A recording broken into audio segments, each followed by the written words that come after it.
O nonsense, o absurdo que aparece com tanta frequência nos sonhos, condenando-os a desprezo tão imerecido, nunca ocorre por acaso através da mesclagem dos elementos ideacionais, podendo sempre demonstrar sua admissão intencional pela elaboração onírica, cabendo-lhes representar nos pensamentos oníricos a crítica amargurada e a contradição desdenhosa. Assim, o absurdo no conteúdo dos sonhos assume o lugar do julgamento, abre aspas, isto é apenas nonsense, fecha aspas. Nos pensamentos oníricos, dou grande ênfase à interpretação desse fato em a interpretação de sonhos, porque considerei que, dessa forma, podia fazer o mais forte dos ataques ao erro de acreditar que o sonho não é, em absoluto, um fenômeno psíquico. Travessão. Erro que bloqueia o caminho ao conhecimento do inconsciente. Aprendemos agora, ao analisar certos xistes tendenciosos, que o nonsense nos xistes destina-se a servir aos mesmos objetivos de representação. Sabemos também que uma fachada sem sentido se adequa particularmente bem a aumentar a despesa psíquica do ouvinte, aumentando assim a cota liberada através da descarga pelo riso. Mas, além disso, não se deve esquecer que o nonsense em um xiste é um fim em si mesmo, já que a intenção de recobrar o antigo prazer no nonsense está entre os motivos da elaboração do xiste. Há outros modos de recobrar o nonsense e de derivar prazer dele. A caricatura, a exageração paródica utilizam-no e assim criam o nonsense cômico. Se submetemos tais formas de expressão a uma análise similar àquela aplicada aos xistes, constataremos que em nenhum desses casos há alguma ocasião de apresentar processos inconscientes, como os definimos, a fim de explicá-las. Podemos agora compreender como é que a característica xistosa pode ocorrer em acréscimo extra, a caricatura, exageração ou paródia. O fator que possibilita isto é uma diferença na cena psíquica da ação. Penso que a atribuição da elaboração do xiste ao sistema do inconsciente torna-se muito mais importante para nós agora, que permite-nos compreender o fato de que as técnicas a que os xistes admitidamente aderem não são, por outro lado, sua propriedade exclusiva. Algumas dúvidas que fomos obrigados a adiar para mais tarde em nosso exame original dessas técnicas encontram agora uma solução confortável. Por essa mesma razão, uma outra dúvida que agora assoma é merecedora de toda a nossa consideração. Isso sugere que a inegável relação dos xistes com o inconsciente é de fato válida apenas para certas categorias de xistes tendenciosos, enquanto nós nos preparamos a estendê-la a toda espécie e a todo estágio de desenvolvimento dos xistes. Não devemos fugir ao exame dessa objeção. Pode-se admitir com certeza que os xistes são formados no inconsciente quando se trata de xistes a serviço de propósitos inconscientes ou de propósitos reforçados pelo inconsciente travessão, isto é, a maior parte dos xistes cínicos. Em tais casos, o propósito inconsciente draga o pensamento pré-consciente no inconsciente e lhe dá uma forma nova à travessão, um processo ao qual o estudo da psicologia das neuroses apontou numerosas analogias. Entretanto, no caso de xistes tendenciosos de outro gênero, de xistes inocentes e de gracejos, a forma de dragagem no inconsciente parece ausente e, em consequência, coloca-se em questão a relação dos xistes com o inconsciente. Consideremos agora o caso em que um pensamento por si mesmo valioso ocorre no curso de um processo intelectual e se exprime como um xiste a fim de capacitar esse pensamento. Tornar-se um xiste é claramente necessário selecionar entre as formas de expressão possíveis aquela que há de trazer consigo uma produção de prazer verbal. Sabemos pela auto-observação que a seleção não é feita pela atenção consciente.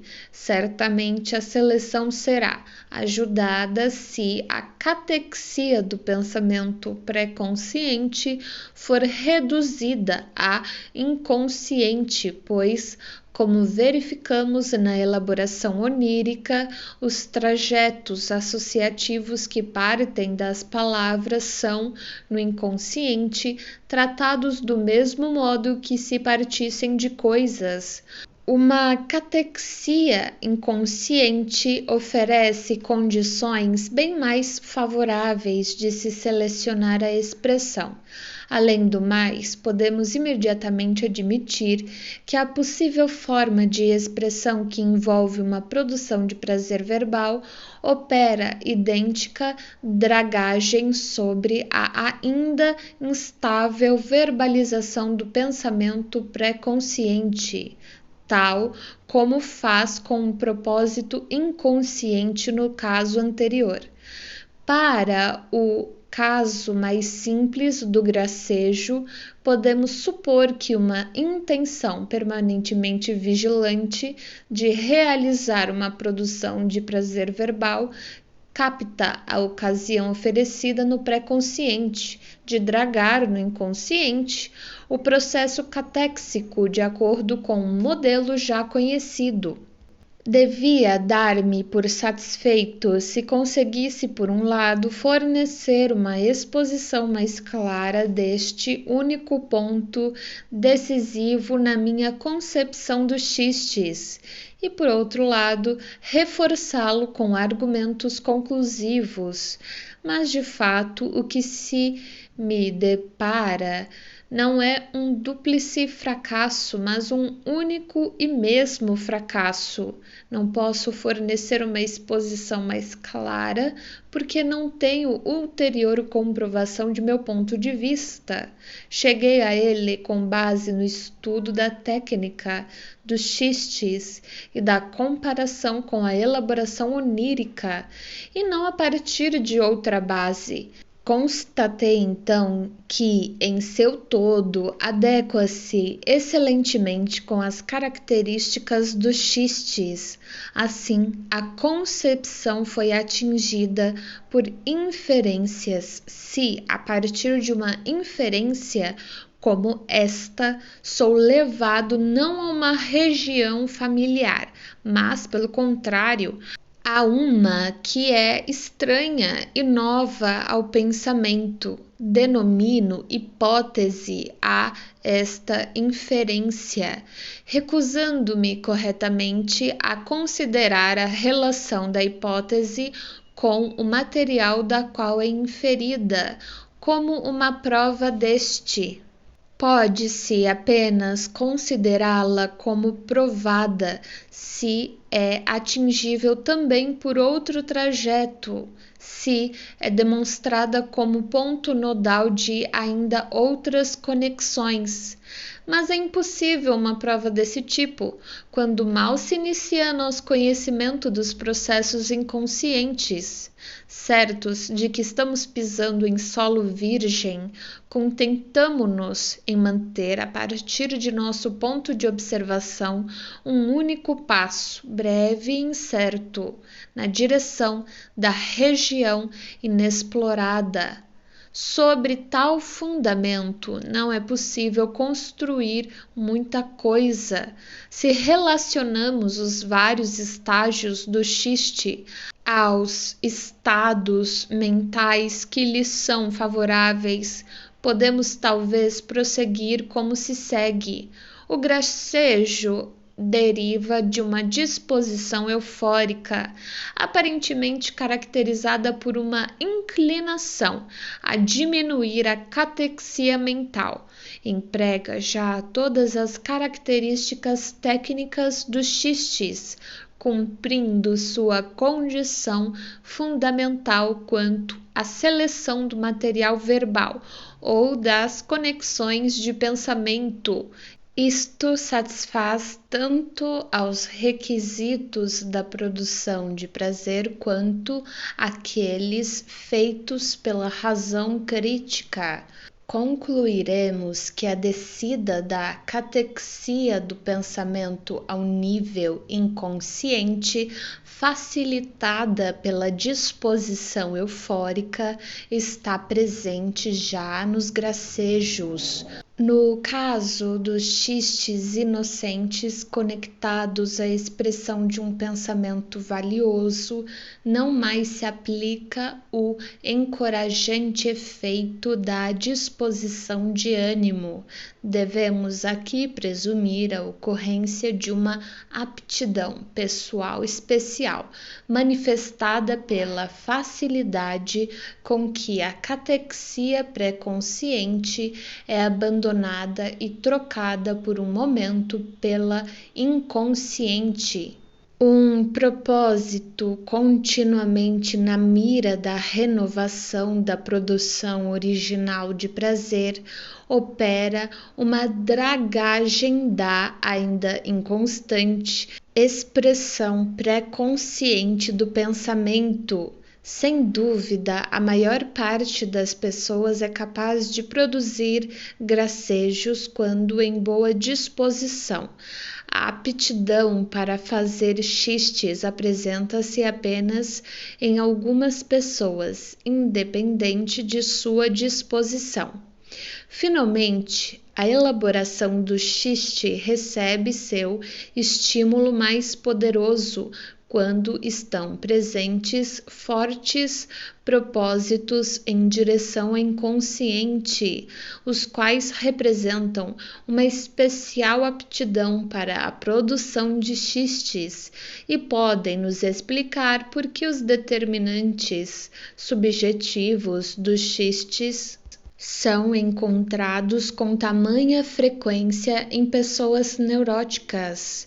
Sob a influência desses fortes propósitos, mesmo aqueles que de outra forma teriam uma aptidão mínima, tornaram-se capazes de fazer xistes.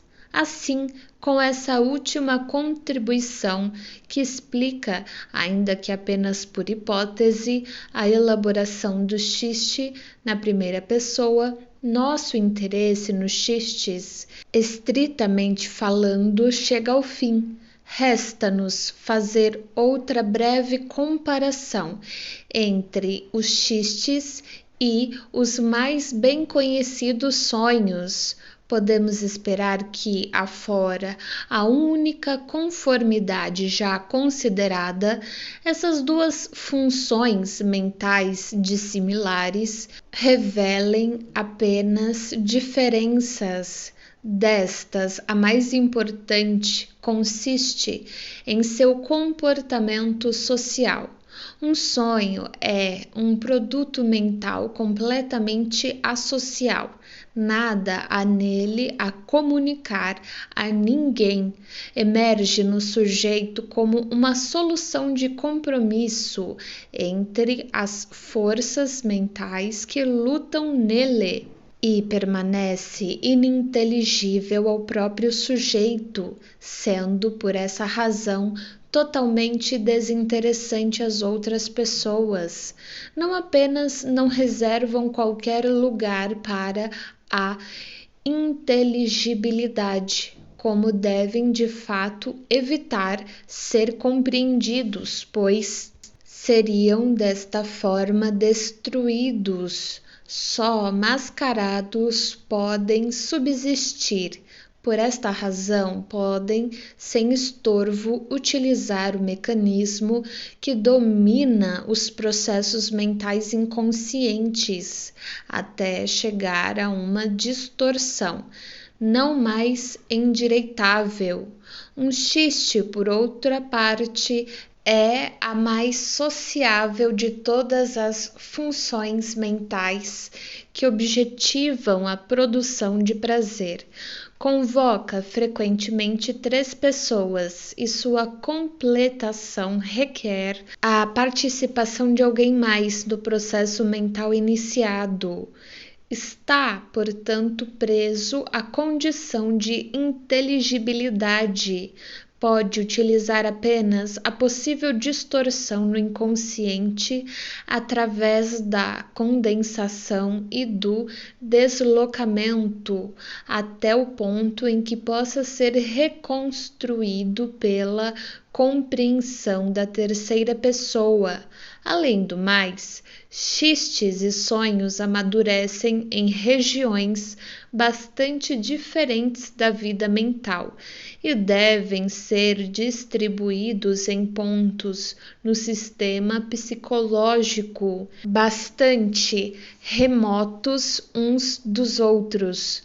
Um sonho permanece sendo um desejo, ainda que tornado irreconhecível.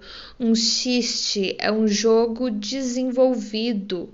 Os sonhos, a despeito de sua nulidade prática, retêm uma conexão com os principais interesses da vida. Procuram satisfazer necessidades pelo desvio regressivo da alucinação e tem sua ocorrência permitida pela única necessidade ativa durante a noite. Travessão: a necessidade de dormir. Os xistes, por outro lado, procuram obter uma pequena produção de prazer da simples atividade de nosso aparato mental, desimpedida de qualquer necessidade. Mais tarde, tentam apoderar-se daquele prazer como produto derivado durante a atividade do aparato mental. E assim chegam secundariamente a funções não sem importância dirigidas ao mundo exterior.